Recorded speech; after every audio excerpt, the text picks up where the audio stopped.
News പറഞ്ഞിങ്ങനെ കേന്ദ്ര government ഇതിന്റെ സഹായത്താല് എല്ലാരെയും തിരിച്ചു നാട്ടിലെത്തിക്കാനുള്ളതാണ്. ആരും ഇങ്ങനെ സഹായിക്കാനില്ലായിരുന്നു. മുരളി സാറിന്റെ കെയർ ഓഫില് അവിടെ ഉക്രൈനിൽ നിന്ന് അവരെ തിരിച്ചു കൊണ്ടുവരാൻ വേണ്ടിയുള്ള എല്ലാ ശ്രമങ്ങളും ചെയ്യുകയും നമ്മൾ ആ രീതിയിൽ സഹായിക്കുകയും ഒരു 10 ദിവസത്തോളം എടുത്ത് ആളിലേക്ക് തിരിച്ചു വരികയും ചെയ്തു. ഇപ്പൊ നമ്മളുള്ളത് ആറ്റിങ്ങൽ ലോക്സഭാ മണ്ഡലത്തിലെ വഞ്ചൂർ പെരുമ്പള്ളി എന്ന സ്ഥലത്താണ്. ഉക്രൈനില് കോവിഡിന്റെ തുടക്കകാലത്തിൽ യുദ്ധവും എല്ലാം കൂടെ ചേർന്ന് നിൽക്കുന്ന ഒരു സമയത്ത് അച്ചിൻ ബാസി എന്ന വിദ്യാർത്ഥിയെ വി മുരളീധരൻ ചേട്ടന്റെ ഇടപെടൽ മൂലം രക്ഷിച്ച് നാട്ടിലേക്ക് കൊണ്ടുവന്നതാണ്. അപ്പോൾ നമ്മളിപ്പോ അച്ചിൻ ബാസിയുടെ വീട്ടിലാണ് നിൽക്കുന്നത്. അച്ചിൻ ബാസിയുടെ അച്ഛൻ നമുക്ക് കാര്യങ്ങൾ മനസ്സിലാക്കാം, ചോദിച്ചറിയാം. ചേട്ടാ, ആ സമയത്തെ കാര്യങ്ങളൊക്കെ വിവരിക്കാവോ? എങ്ങനെയാണ് കാര്യങ്ങൾ? വി മുരളീധരൻ ചേട്ടൻ എങ്ങനെയാണ് ഇടപെട്ടത്? അദ്ദേഹത്തെ എങ്ങനെയാണ് നിങ്ങൾ ബന്ധപ്പെട്ടത്? അതൊക്കെ ഒന്ന് ഡീറ്റെയിൽ ആയിട്ടൊന്ന് പറയാമോ? അത് ഉക്രൈനിൽ അടി നടക്കുമ്പോഴേക്കും നമ്മളിവിടെ ആകെ വിഷമിച്ച് ടെൻഷനായിട്ടിരിക്കുമ്പോഴേക്കും പിന്നെ ആരും ഇങ്ങനെ സഹായിക്കാനില്ലായിരുന്നു. മുരളി സാറിന്റെ കെയർ ഓഫില് അവിടെ ഉക്രൈനിൽ നിന്ന് അവരെ തിരിച്ചു കൊണ്ടുവരാൻ വേണ്ടിയുള്ള എല്ലാ ശ്രമങ്ങളും ചെയ്യുകയും നമ്മൾ ആ രീതിയിൽ സഹായിക്കുകയും ഒരു 10 ദിവസത്തോളം എടുത്ത് ആളിലേക്ക് തിരിച്ചു വരികയും ചെയ്തു. അതിന് ഫ്ലൈറ്റ് എല്ലാം നമ്മളൊന്നും അറിഞ്ഞില്ല, എല്ലാം അവര് തന്നെയാണ് ചെയ്തത്. എല്ലാം കേന്ദ്ര സർക്കാർ തന്നെ ചെയ്തു. നമ്മളിവിടെ ആലങ്കോട് വണ്ടി കൊണ്ടുപോയി തിരിച്ചു കൊണ്ടുവരായിരുന്നു. കോവിഡ് സമയമായതുകൊണ്ട് നമ്മൾ വീട്ടിൽ നിന്നൊക്കെ മാറി താഴെ നമ്മുടെ റിലേറ്റീവിന്റെ വീട്ടിൽ പോവുകയും അവൻ മാത്രം ഒറ്റയ്ക്ക് ഇവിടെ താമസിക്കുകയും ചെയ്തു 10-20 ദിവസം. അങ്ങനെയൊക്കെ നമ്മൾ ഒത്തിരി ബുദ്ധിമുട്ടി.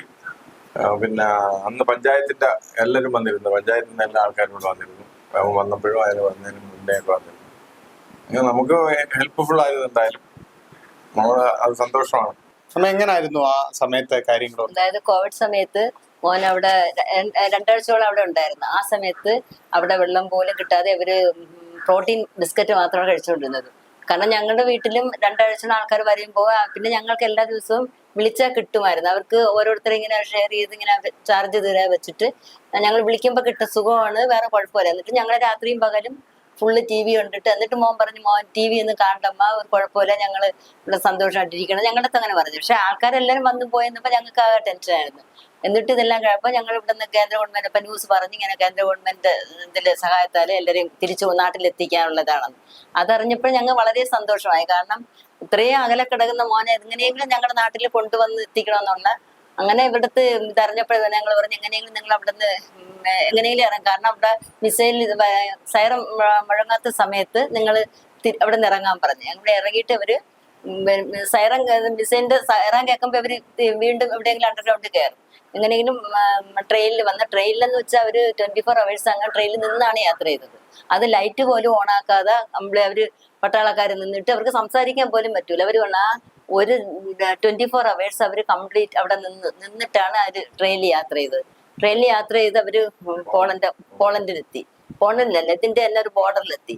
അവിടെ വന്നിട്ട് ഇവർക്ക്, കാരണം ഇവിടെ അതിൽ പൈസ ഒന്നും ഇല്ലല്ലേ, അപ്പൊ അവിടെ വന്നിട്ട് അവർക്ക് ജ്യൂസ് എന്തോ കൊടുത്തപ്പോ -4 ആയിരുന്നു അവിടുത്തെ തണുപ്പ്. എന്നിട്ട് ഇവർ അവിടെ വന്നിട്ട് പോളണ്ട് ബോർഡറിൽ കയറാൻ തന്നെ 12 hours അങ്ങോട്ട് ലൈനിൽ നിന്ന്. അപ്പൊ കുറച്ച് കുട്ടികൾ ഈ തണുപ്പിൽ കുഴഞ്ഞു വീണവരുണ്ട്.